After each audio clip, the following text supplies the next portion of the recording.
नमस्कार 29 न्यूज में आपका स्वागत है। आप देख रहे हैं विश्व का पहला पर्यावरण प्रेमी डिजिटल न्यूज नेटवर्क 29 न्यूज। मैं आपके साथ सत्यनारायण जोशी क्रांतिकारी। आज मेरे साथ मौजूद है जीएल तिवारी जी। जीएल तिवारी जी राजस्थान लेखा सेवाकार के RACS रह चुके हैं और वर्तमान में समाज उत्थान में कार्य कर रहे हैं। तो वर्तमान में गुजरगोड महासभा के एक अग्रणी संस्थान है जो शैक्षिक ट्रस्ट चलाती है, पारमार्थिक ट्रस्ट है। उस ट्रस्ट के चुनाव होने जा रहे हैं। उस ट्रस्ट के चुनाव के बारे में हम जीएल तिवारी जी से कुछ बातचीत करते हैं। तिवारी जी, पहले तो 29 न्यूज में आपका स्वागत है। नमस्कार नमस्कार, बहुत बहुत धन्यवाद। आप बात कर रहे हैं जी। अभी एक शैक्षणिक ट्रस्ट का जो चुनाव चल रहा है, उस चुनाव के बारे में हम आपसे बातचीत करना चाहते हैं। जी बताइए। देखिए, जो शैक्षणिक ट्रस्ट है ये सामाजिक स्तर पर एक गठित एक संगठन है जो शिक्षा के उत्थान की दिशा में करने वाला एक संगठन है, ट्रस्ट है। और इस ट्रस्ट में समाज की कई विभूतियाँ ने मिलकर के इसको बनाया है। और इसका गठन है 2010 में माननीय श्री ओम प्रकाश जी जोशी तत्कालीन अध्यक्ष महासभा, श्री भागीरथी शर्मा पूर्व IAS, श्री अरुण प्रकाश जी जोशी, और इस प्रकार 11 लोगों ने संप्रवर्तक न्यासी के रूप में इस ट्रस्ट का गठन किया। और इसके पीछे पावन उद्देश्य ये था कि हमारे समाज की जो प्रतिभाएं हैं उनको शिक्षा के क्षेत्र में आगे बढ़ने में प्रोत्साहन दिया जाए। इसके अलावा पारमार्थिक कार्यों पर भी जोर दिया जाए। उदाहरण के लिए कोई महामारी आई, कोई बाढ़ आई, उसमें भी कोई पारमार्थिक कार्य किए जाए शिक्षा के साथ साथ। और शैक्षणिक संस्थानों का गठन किया जाए, छात्रावासों का निर्माण किया जाए। इस प्रकार के पावन उद्देश्य के साथ इस ट्रस्ट का गठन किया गया है। इस ट्रस्ट के गठन का पहला चुनाव 2015 में हुआ, जब सम्मानीय श्री अरुण जी जोशी और श्री वीरेंद्र शर्मा जी ने चुनाव लड़ा और उसमें वीरेंद्र शर्मा जी को इस कार्य करने का अवसर मिला। वर्तमान में जो चुनाव चल रहे हैं, इसके बारे में आप बताइए कि किस हिसाब से चल रहे हैं और अभी कौन कौन प्रत्याशी इस चुनाव में खड़े हैं। वर्तमान का जो चुनाव है वो निवर्तमान अध्यक्ष जो वीरेंद्र शर्मा जी का कार्यकाल 10 अक्टूबर को पूरा हो गया और उनके द्वारा 5 अक्टूबर को निर्वाचन अधिकारी की नियुक्ति कर दी गई है। कहने का आशय यह है कि निर्वाचन प्रक्रिया प्रारंभ हो चुकी है। हालांकि विधान में व्यवस्था तो यह है प्रबंध कारिणी को 6 माह पहले निर्वाचन की प्रक्रिया प्रारंभ करनी चाहिए थी, लेकिन कोई परिस्थिति हो सकती है जिसके कारण ऐसा करना संभव नहीं हुआ हो। और अध्यक्ष जी ने निर्वाचन अधिकारी की नियुक्ति 5 अक्टूबर 2020 को कर दी है। और निर्वाचन की प्रक्रिया में उन्होंने श्री अशोक कुमार शर्मा, जो एक सेवानिवृत्त जिला शिक्षा अधिकारी हैं और सामाजिक क्षेत्रों में उनकी एक निष्पक्ष होने की छवि है, इसको ध्यान में रखते हुए उन्होंने उनको निर्वाचन अधिकारी बनाया है और उनके द्वारा ये निर्वाचन कार्य कराया जा रहा है। इसके लिए उन्होंने 3 नवंबर को अधिसूचना भी जारी की है और 26 नवंबर को जो नामांकन दाखिल हुए हैं उसमें मैंने खुद ने भी नामांकन किया था। मेरे अलावा वीरेंद्र शर्मा जी, श्री हरिगोपाल जी उपाध्याय, श्री महेंद्र जी पंचारिया और श्री रविंद्र जी जोशी, इस प्रकार 5 प्रत्याशियों ने नामांकन दाखिल किए। लेकिन सुनने में आ रहा है कि आपने हरिगोपाल जी को अपना समर्थन दे दिया है। हाँ, ये बात सही है कि 5 प्रत्याशियों ने नामांकन दाखिल किया था और मैं भी इस मत का हूँ कि सामाजिक संगठनों में निर्वाचन को टाला जा सके तो अच्छी बात है। इससे 2 बातें होती है। पहला तो ये कि उसका समाज का संगठन का व्यय होता है और दूसरा समाज में निर्वाचन के माध्यम से एक अनाव से गुटबाजी पैदा होती है। इसको ध्यान में रखते हुए मेरा भी ये मत था कि सर्वसम्मति बन जाए तो इस दिशा में कोई कार्य होना चाहिए। आप जिस प्रकार ये चुनाव लड़ रहे हो, इससे क्या है, काफ़ी जैसे ये अभी प्रत्याशी अब पैसे बढ़ा रहे हैं तो उसे समाज के ही पैसों का नुकसान हो रहा है। तो आपने ये सर्वसहमति से निर्विरोध प्रक्रिया क्यों नहीं चुनी? ऐसा क्या आपने प्रयास किया है?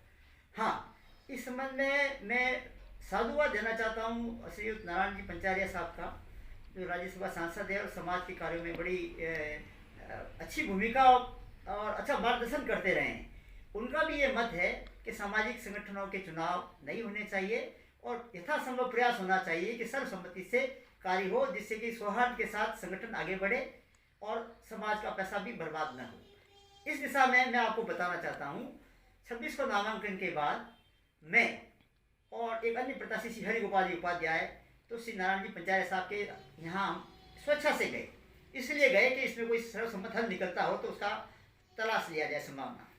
और पंचायत साहब ने भी ट्रस्ट के बारे में जानकारी ली ट्रस्ट के भावी योजनाओं के बारे में सबसे बात की, और उन्होंने अन्य प्रत्याशी जी वीरेंद्र शर्मा जी जो है निवर्तमान अध्यक्ष है, और श्री महेंद्र पंचारे जी को भी कहा गया, उन्होंने बताया कि मैं उनको बुला रहा हूँ, वो भी आएंगे, और इस प्रकार उनके स्तर पर प्रयास किया गया।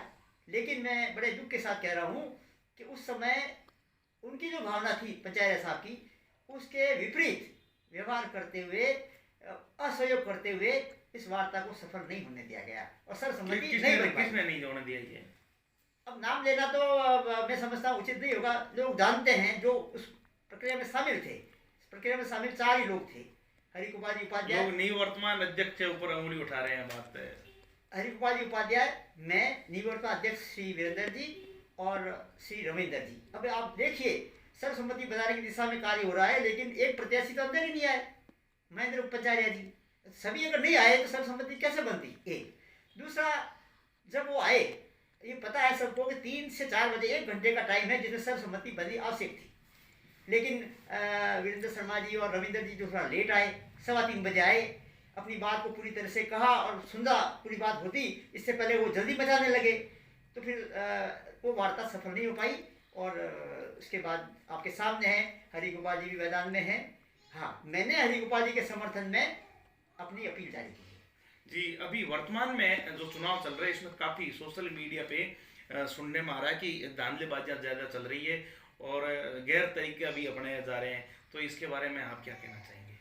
देखिए, इस बिंदु पे बात करने से पहले मैं ये बात और बताना चाहता हूँ कि मैंने हरिगोपाल जी का समर्थन क्यों किया।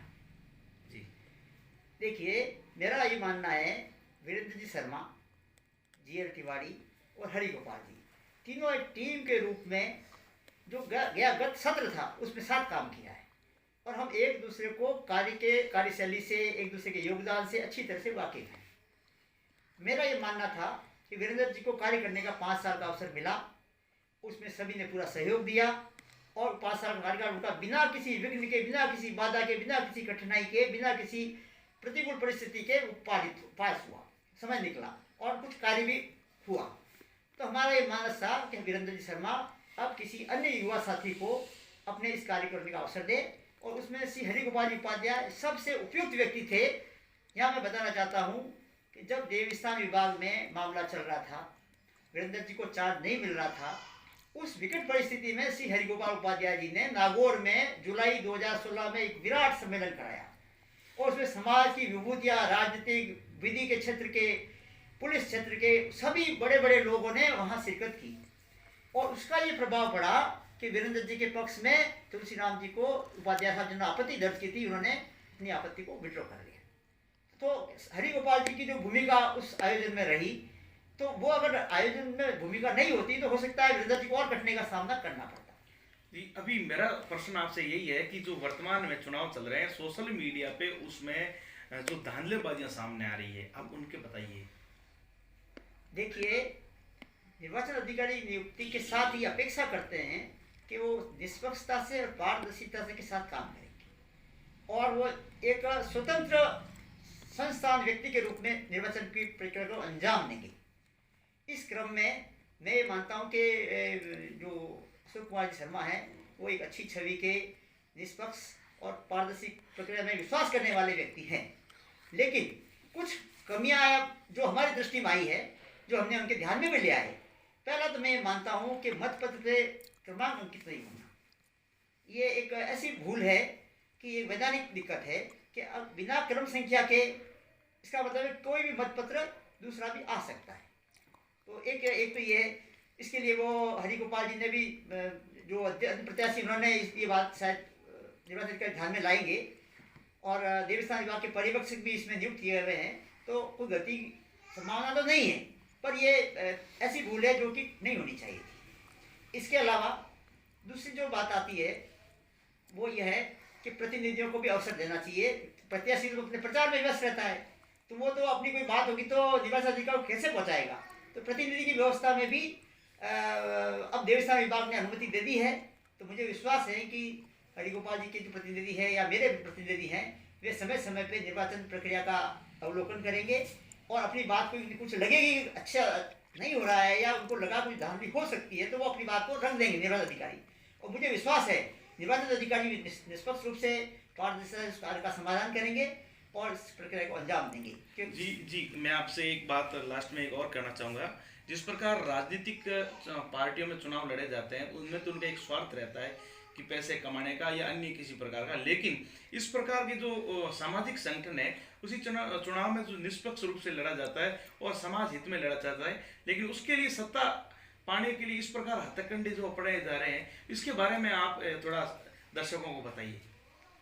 देखिए, शैक्षणिक ट्रस्ट का जो विधान है और जो उसका उद्देश्य और भावना है, उसमें उसी व्यक्ति को आगे आना के अवसर मिलता है जो निस्वार्थ भाव से काम करना चाहेगा। तो मैं मानता हूँ कि वीरेंद्र शर्मा जी या हरिगोपाल जी जो आए हैं, ये दोनों ही व्यक्ति, इसमें कोई शक नहीं कि ये निस्वार्थ भाव से काम करने में विश्वास करने वाले हैं। एक यहाँ मैं आपको बताना चाहता हूँ कि ट्रस्ट का विधान ही ऐसा बना हुआ है कि जिसमें निधियों के दुरुपयोग की कोई संभावना नहीं है।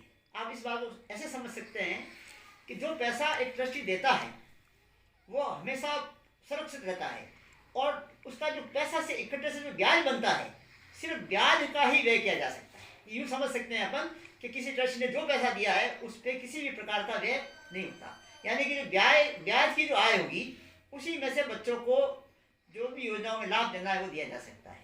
एक तो बात ये। दूसरी बात यह है कि अब आप कहते हो राजनेता तेरे लोग इसमें कर रहे, ये मैं भी मानता हूँ कि इसमें सादगी से और कार्य पे ही फोकस करना चाहिए, प्रचार पे और नाम के लिए फोकस नहीं करना चाहिए। और मेरा ऐसा विश्वास है कि दोनों प्रत्याशी इस पे काम फोकस नहीं कर रहे हैं, वो भी काम ही करेंगे और ट्रस्ट के विधान के अनुसार आगे ले जाने में अपना योगदान देंगे। धन्यवाद। आज हमारी विशेष बातचीत हुई है जीएल तिवारी जी के साथ। जीएल तिवारी जी का 29 न्यूज़ की ओर से आभार, जिन्होंने अपना कीमती समय दिया।